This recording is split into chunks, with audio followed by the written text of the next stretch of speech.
Hey, welcome back to another episode of Swedenborgian Life. We're going to look at the topic, what does it mean to love God today? Sorry, I have my little, never mind, forget about it. Our topics today are this, which is, what does loving God mean? How do we love God? And what's the opposite of loving God? So in many faith traditions, there is a dictate that it's very important to love God. And sometimes it's even the most important thing. And it sounds good, but it leaves some questions. First of all, how? We get this concept of loving someone modeled on our relationships with people.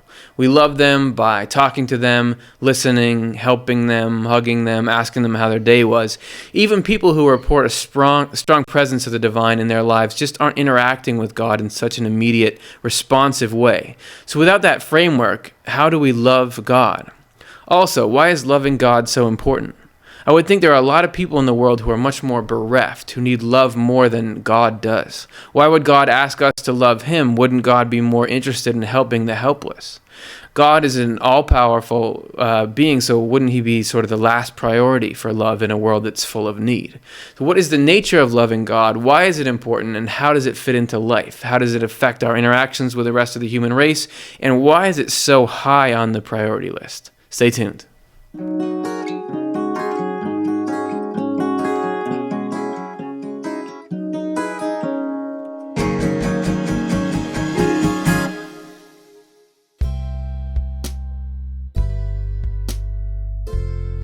Okay, welcome back.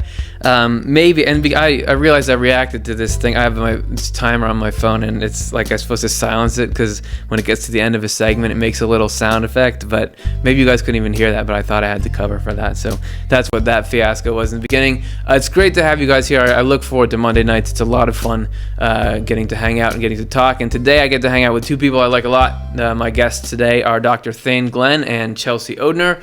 Thane is a professor of theology and English, and Chelsea is an editor, one of the wonderful editors at newchurchperspective.com. So thank you guys both for being on the program. Thanks. Happy to be here. It's good to have you back. And today, as we talked about, we're going to talk about what it means to love God, which is a simple little topic. We should be able to get it done in half an hour. So let's take this into segments. Our first one is, Matt got me with that one. I told him to put this graphic up that if I forgot this, I'd get nailed by that thing. That says questions, and what questions mean is you guys can ask them during the show. You're there watching on YouTube, or if you don't have an account, back on Facebook where you found it, leave questions, leave comments, because we're going to have a segment in the second half of the show where we put your stuff on screen and react to it and talk about it, because we want to hear your voices alongside ours. So don't forget that. And now let's get to the first segment, which is, just like the show is entitled, What Does Loving God Mean? And I wanted to bring this up because I actually, had conversations. It's not like that's a conversation you have a lot. Like, hey, Curtis, what does it mean to love God? But it had happened before. And I find it's interesting that Swedenborg actually has an interesting sort of nuanced definition of what that means. And let's take a look at a little clip that he has here. There are two quite distinguishable loves in heaven, love for the Lord and love for our neighbor. Love for the Lord is characteristic of the third or central heaven, while love for our neighbor is characteristic of the second or intermediate heaven, which is another discussion on its own. Maybe we'll touch on the levels of heaven as Swedenborg describes it. Both come from the Lord, and each one makes a heaven. In heaven's light, it is easy to see how these two loves differ and how they unite, but this can be seen only dimly in our world. In heaven, loving the Lord does not mean loving him for the image he projects, but loving the good that comes from him. Further, loving one's neighbor does not mean loving companions for the image they project, but loving the truth that comes from the word. Loving the truth is intending and doing it. Mm-hmm. So Swedenborg uses this term, love of the Lord, love of the neighbor, all throughout his work. But in Heaven and Hell here, and I don't even know if he does it in other places, he puts this major curveball on it where he says loving the Lord actually means this new definition. So Thane, it sounds like he's saying, loving the Lord isn't necessarily thinking of the person of God and how much I love them, but as he puts it, loving the good that comes out of God. And do you want to shed a little light? What does that mean? What is loving the good that comes out of God? Yeah, my understanding of it is, for me, the cornerstone of Swedenborg's theology is that God is love. God is love itself. Yep. There's no judgment waiting to happen. There's no anger. God is not looking to punish anybody. And so if we start from the idea that God is love and nothing but love, then I love the phrase, he says loving God means loving the good that comes from him. Mm-hmm. And so if God is all loving, all he wants to do is bring goodness into people's lives. And so we love God by taking part in that possibility of loving what can be brought into people's lives from a spirit of love. Yeah, well, and Chelsea, I think you think of like if you really care about someone, you care about what they care about. You know what I mean? Like it's like if you really loved somebody who was trying to accomplish something in their life, you would a way of showing that love is to try to help them accomplish it or do something similar. And I think that isn't that what he's sort of talking about in this loving God is loving the good that comes out of God and the good we can do for each other. Yeah, I think of that love as similar to what you said, like if you love somebody, you want to do what they care about, and that, so in thinking about God being love, it's something I can surrender my will to. Mm-hmm. And so to touch on the heaven levels, I think of that, like he talks about the third heaven being, loving the Lord right. and loving God, or the goodness that comes from him, as being our inmost part. Mm-hmm. Like in my innermost part, I can surrender my will to the Lord's goodness, like know that all goodness comes from the Lord. Anything loving that I do is coming from God. And when I've made that like innermost admission, then the next level out is the one that involves the truth, intending and doing it. Like, so what would that love want me to do? And so that's where the truth comes in of like, what is the best way to act in this moment that would be in alignment with that inner goodness that the Lord flows into each of us. And to honor that inflow, Swedenborg does write that, all good is from God, and that loving God would be loving the good that comes, because it's coming from God, so to honor it. And it does, so anything Swedenborg says about heaven or levels of heaven is also being said about what's inside us, just because that's just how it's set up, right? Mm-hmm. So it seems like the more that we can respect what's coming out of God, the more we kind of form that partnership. So that leads us right into our next topic, which is how do we love God, which we touched on a bit, but he gets really specific about it here. So let's take a look at our second Swedenborg quote for the day. To love the Lord and love one's neighbor, and they always come together, love the Lord and love the neighbor, that it's never, they're always a package deal, is to love what is good and true and to do them intentionally. We should realize, though, that we demonstrate our love by intending and doing what someone else wants. This is how we become loved in return, not by loving the other and not doing what the other wants. In essence, that is not loving at all. We should also realize that the good that comes from the Lord is the Lord's own likeness because he is within it.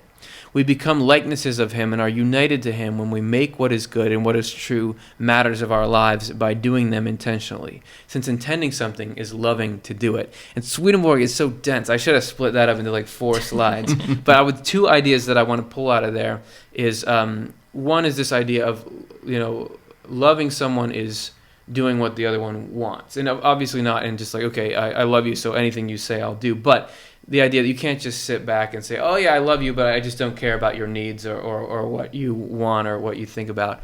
And so if he's saying loving someone is doing what the other wants, and he's saying the same applies to God, right?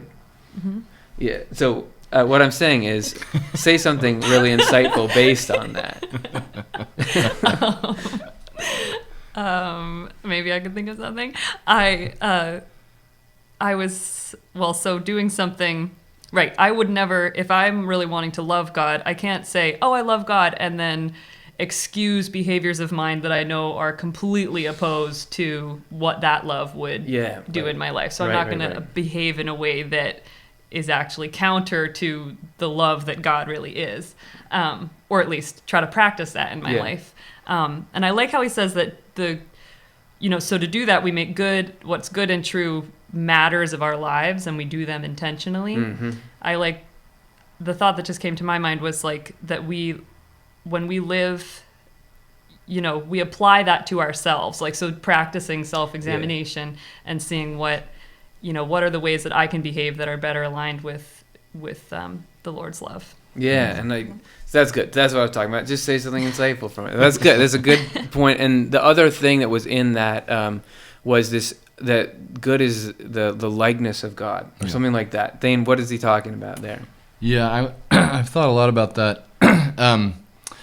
Yeah, when we intend and do good, we become likenesses of God, and of course the Bible begins by telling us that we're created in the image and likeness of God. This is a sort of funny thing to say, but what comes to my mind is something that Jesus says in the Sermon on the Mount. Jesus is always telling us not to be the best, right? He's telling us the first will be last. Yeah, and so right. The one time that I can think of that he tells us we have to be the best is he says, be perfect. It's in the Sermon on the Mount. Like your Father in heaven is perfect. And what he says is because your Father in heaven sends rain and sun on the just and the unjust. You know, it's sort of, he gives everything he has to everybody. And how do we become a perfect likeness of that? We have to take part in that love, and that unconditional love that looks to the good of everybody, whether we feel like it or not, whether we like them or not. You know, what is this person in God's eyes? You know, what can they be, and what can I do to help them become that? Yeah, and 2 episodes ago we were talking about the different kinds of love for other people and how you exercise. You know, like Swedenborg talks a lot about if this person has, you know, you exercise love differently based on how somebody's acting or if they're, you know, what kind of love they need. But it's a great point, and it makes me think of Swedenborg's quote: "We're not born human, we become human," and that his definition of human is based on this loving universal love, and that's actually how we that is moving into the image of God, and that's kind of that's how you win the game. You know, that's what the game of life is about. Good, and this takes us to our very last discussion segment. I can't believe it's here already. This is part 3. What's the opposite of loving God? Which I think is a good exercise if you're trying to figure out what something is, what's it not, you know, and what's the opposite is going to kind of shed some light on what you're dealing with initially. So let's take a look at what Swedenborg says. There are 2 loves that are at the head of all the rest, and 2 loves that lie behind all the rest. The head of all heavenly loves, the love basic to them all, is love for the Lord. The head of all hellish loves, or the love that underlies them all, is a love of controlling prompted by self-love. These 2 loves are absolute opposites. So, Thane, what is that? A love of controlling people, right? I think it can be controlling other people. I think that shows up all the time in our lives. I think it can be... Not in mine. But well, of course not. Just say what I want you to say. I think it can also be controlling situations. I mean, I think one of the things I love about this teaching from Swedenborg is that... you know, we think of evil as some like deep, dark thing, like some awful Satan or something. But he says the opposite of the love of God is this thing that shows up in my life 100 times a day. You know, I don't like the way you're talking about this subject, so there's part of me that's like, oh, I just wish Curtis would say something different, or, you know. But I'm the host. Or I wish that she would dress differently than that, or, you know, I wish they would give me the things that I'm looking for in my job, you know, my social life, whatever it is. That desire to control people, places, and situations is just rampant in us. Yeah, and, that's a good point. And Swedenborg is saying that's actually the undercurrent in our lives that is counter to the love of God. Chelsea, did you have other thoughts on that? Just with the thought of like the Lord's being divine love itself, and that love has under its care, like it's thinking about the eternal well-being of everybody, you know, each one of us, every created thing. And so when we surrender to that in our lives and are trying to serve that just in my own, you know, day-to-day life, I can know that if I'm surrendering to that, then that's actually the betterment for everybody else. And so when I sort of get in the way by saying, I just want to control this situation, I don't like how this is working out, I'd rather it be going this way, that's working against that current, like that's getting my own self-interest in the way, when maybe I could, you know, maybe surrender to this thought that maybe God has a better idea about how everything's working out. And so I'm serving everybody better by, you know, looking to the Lord in the moment. Yeah. We talked in another show about fragmented love versus universal love, or that love of self, because Swedenborg says love of self, which, you know, love of controlling coming from love of self. The love of self can be actually encompass more than just yourself. If you have a group of people that you feel like these are my people, or I just love my family and don't like anyone else, that's actually that the only true love is the one you're talking about, which is this love of every created thing. I was just reading Swedenborg. It says that God's life is divine love to the whole human race. So that if we tap into that, and as you're saying, make that the priority, then we're in good shape. But anything else is I like the way you put it, that it's working counter to God. That it's not, it's not like in a movie where they go and they find like this cave in the Mayan ruins, and like this is this evil that you unleash on the world. It's this thing that's showing up all the time, and one little try to control thing isn't going to ruin everything, but it is opposing the inflowing force. Right. So that's good. Those are good nuances. And so, how do we? So we solved it, and we solved it with 1:14 to spare. So how do we let in? How do we kind of day to day in practice, make an environment that accepts love of God rather than the opposite? Do you guys have any thoughts or technique? Yeah. I feel like if you're making this like a daily practice, like developing an awareness for when you have the love, God's love leading you, or when you have the, your self-interest, that control, they have a different quality. And so if you have a moment while you're going through your daily life, or like in a situation, you can say, what does this feel like? And for me, it's like that controlling prompted by self-love feels like a grasping, worry, anxious, something needs to happen right now or everything's going to fall apart. Right. Like it just has this you start to learn, oh yeah, that's what that always feels like, that controlling, worry that I need to have everything just a certain way or something. It can often be just the suit that a thought shows up in, like just how it's dressed. Like, oh, I can feel that. Like, even if it's like, that seems like it could be, it feels like this controlling thing. And really, this stuff, it's not like all about, oh, you're bad and wrong, so this makes you miserable too. Right. I mean, when I'm living in that mode of life, I'm miserable. So this is good. Thane, do you have a final rebuttal to what we've said so far? Well, I would just say, for me too, meditation is a way to calm my mind and remember that I'm not in control of everything, that I don't have to be, because I feel like I should be in control of everything. Right. And to believe that there's a higher power, a loving God, who is actually overseeing every person, just quieting my mind and tapping into that is a way to let go of some of that control and some of that anxiety. Yeah, that's cool. All right, so I told you guys in the beginning, audience, that we have question segment coming up, and it's coming up right after this break. So if you haven't already, just type your questions in. We'll get to them, and we'll answer them to the best of our ability. So we'll be back in 30 seconds.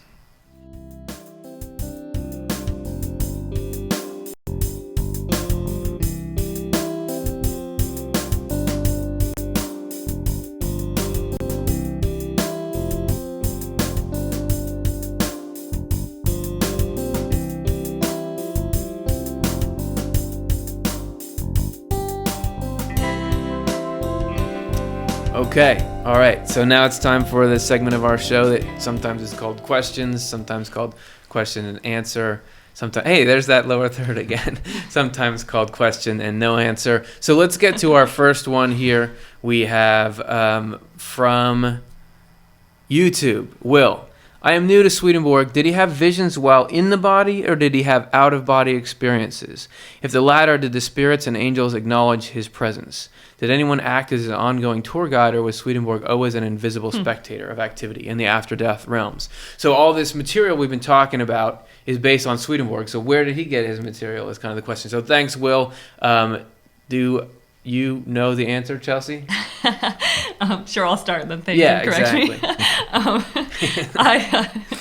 I recently read somewhere where Swedenborg makes this point that he says, those things do happen where you have out-of-body experiences, or, when the prophets talk about having these elaborate visions, or where they're taken somewhere out of body.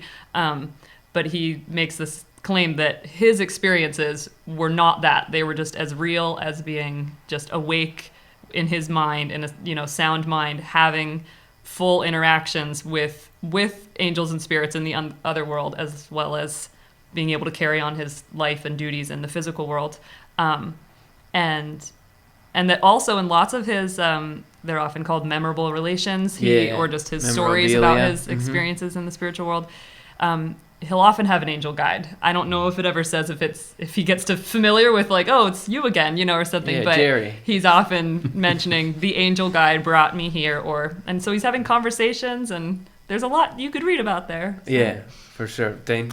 Yeah, I don't really have any corrections. I think it's pretty good, A+. Yeah, just to be clear, I don't think he's ever an invisible spectator. It seems like. According to his own account, part of what God is calling him to do is to have these very dynamic interactions with spirits, so that he can really learn both, what loving, God-driven spirits are thinking, and what hellish spirits are thinking. And that we're not even invisible spectators. We have a body and a spirit, and our spirits are bodies in the physical world, spirits in the spiritual world, and even there, the spiritual world knows what we're like and where we are. So that there's always somebody aware of what's going on. So, okay, cool. Thanks, Will. Let's get to our next one. This is from Terry. Should we fight evil, and if so, does this sometimes necessitate fighting others? How can we do it the right way? I guess we also need to define evil. Yeah. Okay. So what is evil? My initial thought is Swedenborg is very dualistic. That there's good and there's evil. That good is working in the divine design for love of everyone. Evil is working against that. However, there's all this nuance that people who are in evil were led there by the spiritual world, or by evil influences, so in a way that they're kind of victims of that. So but what do we do? Do we fight evil, and how, and do you guys fight evil? And if so, how do you do it? What are your costumes? That kind of thing. Yeah. I feel like I first and foremost just fight evil in myself. Like, I definitely think that people, the more we can, the more we're behaving in a way that we think is in integrity with, the Lord or what the Word teaches, like, then that's sort of the best first step. And I feel like if we're surrendering our lives to that every day, then we're going to be led to, we're given what interactions we have in a day, and we can show up to those. And I guess one thought I had was like just thinking about the ways, that quote we read earlier about the Word informing us about what the truth is that goes along with love. And I just think of the way that Jesus behaved as far as like he told parables. Usually he spoke to people, sometimes he actually turned some tables or whatever, but yes. I don't know. I just sort of trust that the Lord's going to lead me in my interactions and inspire me to, speak out about something or whatever, but in a way that is, surrendering the outcome to the Lord, because right. The Lord's working for the good of everybody. I don't know. Yeah, and for more on that, we did do an episode a few times ago that was how to love your enemies is what we called it, and it was sort of about Swedenborg's thoughts on charity. But Thane, did you have anything to add there? Yeah, not much. I mean, I think just in terms of defining evil, I think in my reading of Swedenborg, evil is always harm. It's some kind of harm, usually harm against others, sometimes harm against ourselves. And I would absolutely agree with Chelsea. I think it always starts with an inside job. We work on our own evils. Jesus says, take the plank out of your own eye before you can see what's going on with anybody else. And just like Chelsea said, Jesus does fight people sometimes. Well, I'd say he fights the evil in people. One of my favorite stories is the story of the woman caught in adultery, and he challenges the people there who are hypocritical and looking to harm this woman with the truth as they understand it. And he challenges them, and the effect of it is that they walk away without throwing any stones at her. So he saves her, but I think he really saves them too. He saves them from that force inside, that hatred inside them that wants to hurt someone. Yeah, I think it's much easier to see evil in other people or what you feel like is evil than in yourself, and the negative tendencies in yourself are where you have the most access to correct and stuff. So there's sort of a balance between protecting things that need to be protected externally and being vigilant. All right, we have time for one more question, so let's take a look at that. Seth, how do you change your mind to make it so being selfless is more important than caring about yourself? Like, it seems like my subconscious is programmed for selfish, and when I try to be selfless, it seems fake. Mm-hmm. So it sounds like you're like everybody else. Right. Yeah. Thanks, Seth. Initially, I do want to point out Swedenborg's ordering of the loves, that he says, this love of others is the thing we want to have as the most important thing in life, but then there's love of the world, or of pleasure, and then love of self is there. It's just lower down. So that you're, and what I would think that looks like in action is if there's something you want to do because it would feel good to you, but it's going to harm society or another person directly, you don't do it, because what takes precedence is, it's not that every thought you have is about other people. Maybe if you really got way down the road, but so that this sort of realistic balance. But anyway, do you guys have anything? Do you have a thought on Seth's question? Yeah, I love the way you framed that. I mean, I think a lot of our time is spent thinking about ourselves. That's normal. We have to be a self. We have to be me, and we have to take care of ourselves. So that there's nothing wrong with that. It's when it becomes at the expense of others that it's really a problem. Yeah. I think we are programmed to be selfish. So it's a long process. Swedenborg says it's a gradual, lifelong process of learning to surrender the ego that wants to sacrifice the well-being of others for ourselves, and learning to actually love our neighbors as ourselves. And we are, and that he goes on and on, Swedenborg, about how we are programmed. So, I mean, that's the default setting. You're a little kid and you kind of have, but, the default setting is to think about self, and that this is the spiritual path, is to work against that. So we're not expected to make unrealistic progress. You struggle with it as much as you can. Yeah, go ahead. Just that there's a paradox, because the self that we're given, like the Lord created each of us individually as being, because so that we could have this relationship with each other and with God. And so, like, we have that, and so we do always have to keep the order straight. But I think the Lord has it designed that when we learn how to really love people and have this self be living for the service, of others, in the right order, like you talked about, then you end up really, like, enjoying yourself, like loving yourself too. Like, it just, like, it's not always that it feels like, oh, me, or something. Yeah. I just think there's a way to be able to, like that sort of heaven there's just a quote of Swedenborg where it says that when we, the more that we turn our lives over to the Lord, the more clear our sense of ourself is. Yes. But it's just in the right place. Can I say one other thing too? You can say as much as you want. Just the question said it feels fake to be selfless. Yeah. And so I think there's kind of a fake it till you make it aspect to spiritual growth.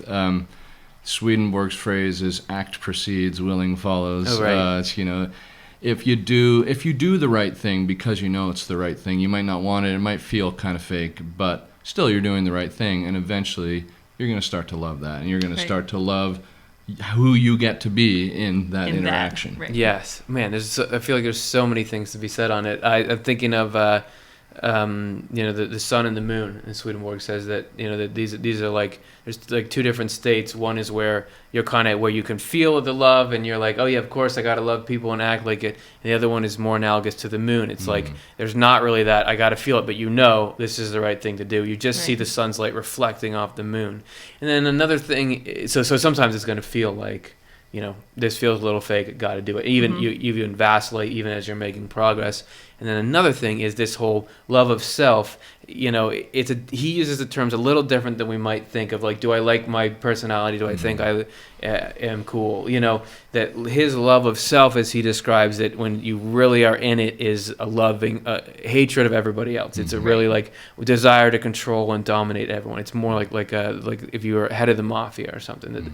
So it's not just like thinking you're decent, and that there's. So anyway, it's an ongoing conversation, and Seth, hopefully we have confused you on it. Thanks very much for that question. We're going to take a very quick break and come back with our little weekly Correspondences meditation. So stay with us.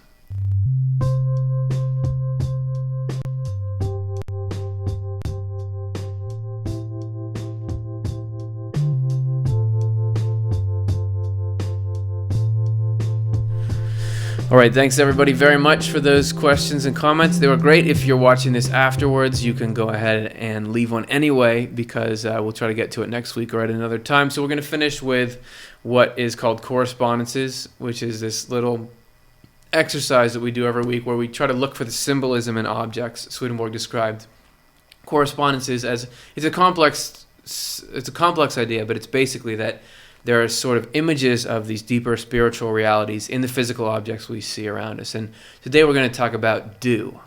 The stuff, the water that's on the grass in the morning. And water is generally a symbol of truth. He says with dew in specific, it's what he calls the truth of peace. You think of the morning as being sort of a new state or a new awakening into this water that just gently nourishes everything there. And that's so just have something in your mind around that. Take a look at the images and for just about 30 seconds, and then we'll be back, and hopefully you could get some kind of lift out of that.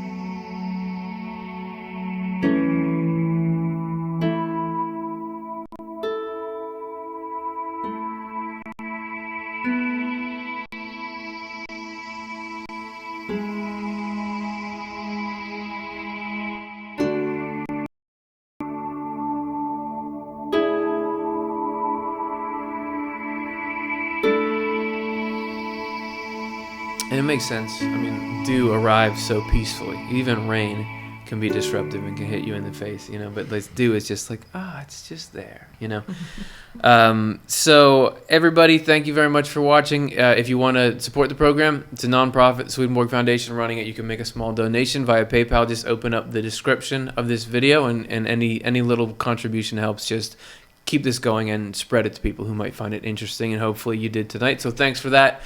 Thane and Chelsea, awesome having you guys on again. I really appreciate your insights. I as I said during one of the breaks, they will be sticking with me this week. I'll be using them. So thank you for coming on the show, and hope to have you back again someday. Yeah, thanks for having me. It's been all great right, to be here.